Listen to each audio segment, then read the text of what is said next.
అందరికీ విద్య, వైద్యం, ఉపాధి హక్కుకై పోరాడదాం. అమెరికా తన ఆర్థిక రాజకీయ ప్రయోజనాల కోసం ఇరాన్ తదితర దేశాలపై సాగిస్తున్న దురాగతాలను ఖండిద్దాం. స్త్రీ విముక్తి సంఘటన సభలో వక్తలు పిలుపునిచ్చారు. అంతర్జాతీయ శ్రామిక మహిళా పోరాట దినం సందర్భంగా స్త్రీ విముక్తి సంఘటన ఆధ్వర్యంలో పోలవరం మండలం జిల్లేళ్లగూడెం గ్రామంలో సచివాలయం సమీపంలో జిల్లా స్థాయి సభను నిర్వహించారు. ఈ సభకు స్త్రీ విముక్తి సంఘటన జిల్లా నాయకులు టి చిన్ని అధ్యక్షత వహించగా ముఖ్య వక్తగా రిటైర్డ్ జిల్లా జడ్జ్ ఆడబాల లక్ష్మి మాట్లాడుతూ గిరిజన గ్రామాల్లో సరైన విద్యా సౌకర్యాలు కల్పించడంలో ప్రభుత్వాలు విఫలమయ్యాయని, ప్రభుత్వ పథకాల ద్వారా ప్రజలకు సరైన చికిత్స, సరైన వైద్యం అందడం లేదని అన్నారు. విద్య, వైద్య రంగాలను పాలకులు కార్పొరేట్ పరం చేస్తున్నారని తెలిపారు. రాజ్యాంగంలో ఆర్టికల్ 5 లో గిరిజనుల భూములకు రక్షణ కోసం తెచ్చిన 1/70 చట్టం ఉన్న ప్రభుత్వ అధికారులు భూస్వాములకు కొమ్ము కాస్తున్నారని, తద్వారా గిరిజనులకు అన్యాయం చేస్తున్నారని అన్నారు. ఎస్సీ, ఎస్టీ అట్రాసిటీ చట్టం దళితుల, ఆదివాసీల హక్కుల కోసం కొంతవరకు ఉపయోగపడుతుందని అన్నారు. మహిళలకు సరైన న్యాయం నేటికి అందడం లేదని, మహిళలపై జరుగుతున్న అన్యాయాలు, అక్రమాలకు వ్యతిరేకంగా సంఘటితంగా పోరాటం చేస్తేనే హక్కులు సాధించుకోగలమని అన్నారు. ఈ కార్యక్రమంలో స్త్రీ విముక్తి సంఘటన రాష్ట్ర అధ్యక్షులు డాక్టర్ సి విజయ, ప్రముఖ న్యాయవాది శ్రీ పిపి శాస్త్రి, స్త్రీ విముక్తి సంఘటన రాష్ట్ర కార్యవర్గ సభ్యులు కె రమ, ఏజెన్సీ గిరిజన సంఘం జిల్లా అధ్యక్షులు కుంజం రామారావు, ఏజెన్సీ గిరిజన సంఘం జిల్లా సహాయ కార్యదర్శి సవలం రాంబాబు, రైతు కూలీ సంఘం రాష్ట్ర సహాయ కార్యదర్శి షేక్ బాషా, జిల్లేళ్లగూడెం ఉప సర్పంచ్ కారం దుర్గా, సీనియర్ మహిళా నాయకులు కలుం సూర్యకాంతం పాల్గొన్నారు. ఈ సభలో ప్రజా కళాకారులు డ్రప్పుల నృత్యం, రేలా, మహిళా సమస్యలపై పాడిన పాటలు సభికులను విశేషంగా కట్టుకున్నాయి. సభానంతరం పెద్ద ఎత్తున మహిళలంతా జిల్లేళ్లగూడెం గ్రామం నుంచి వివిధ గ్రామాల గుండా ప్రదర్శన నిర్వహించారు.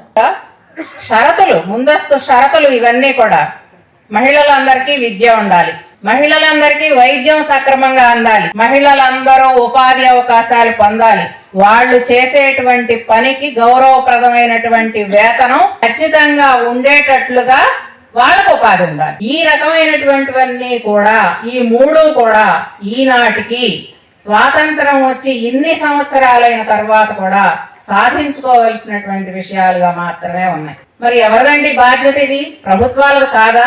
మరి ఏం చేస్తామని, పరిపాలిస్తామని వీళ్ళందరూ మనకు హామీలు ఇస్తున్నారు, కానీ వాళ్ళు ఇది చేయడం లేదు.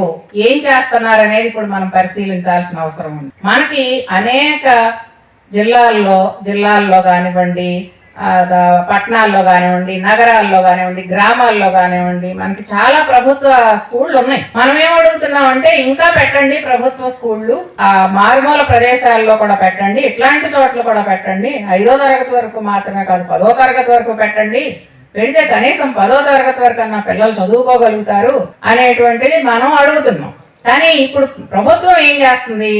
ఇంకా ప్రభుత్వ స్కూళ్ళని మూసేస్తుంది, ప్రభుత్వ బడులన్నిటికీ కూడా సదుపాయాలను కట్ చేసేస్తుంది. ఇక పిల్లలు లేరు అనేటువంటి సాగుతో చాలా చోట్ల బడుల్ని మూసివేస్తున్నారు. మరి పిల్లలందరూ ఎక్కడ చదువుకుంటున్నారు ఇవాళంటే? మొత్తం ప్రైవేటు బడుల్లో చదువుకుంటున్నారు. అంటే ప్రైవేటు బడుల్లో చదువుకోవటానికి వీలుగా ఇవాళ ప్రభుత్వ పాఠశాలలని ధ్వంసం చేస్తున్నారు.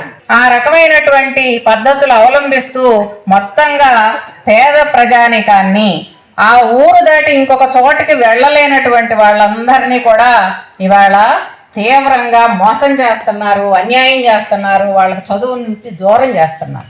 ఆ రకంగా కేవలం తల్లిదండ్రుల యొక్క సొమ్మును దోచుకోవటమే పరమార్థంగా ఇవాళ కార్పొరేట్ విద్య, ప్రైవేట్ కార్పొరేట్ విద్య అనేటువంటిది మొత్తం మన రాష్ట్రంలో మాత్రమే కాదు, మన దేశం అంతా కూడా అది వర్ధిల్లుతున్నటువంటి పరిస్థితి ఉంది.